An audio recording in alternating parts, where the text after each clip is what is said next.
Sebagai mahasiswa, mungkin duit belum banyak, Elon pun cukup makan sahaja. Tetapi inilah fasa paling penting untuk bina tabiat kewangan yang betul.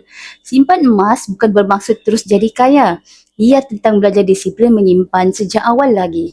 Daripada duit Elon habis pada perkara yang cepat hilang nilainya, lebih baik tukarkan sedikit kepada emas. Walaupun kecil, ia kekal sebagai aset yang sementara. RM100 yang ditukar kepada emas hari ini lebih bernilai daripada RM100 yang habis tanpa sedar. Emas mengajar kita satu perkara yang penting adik-adik. Simpan dulu, belanja kemudian.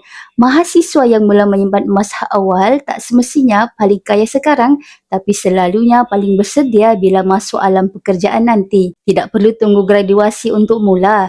Tabiat yang baik yang dibina hari ini akan menentukan kestabilan kewangan kita di masa yang hadapan. Jika hendak memiliki $1 seperti ini, mulakan dengan RM100 melalui akaun emas Gap. Saya akan bantu anda sebaiknya. Jom kita mula dulu. Pendaftaran percuma beserta dengan belian emas yang pertama. Kami bantu sebaiknya.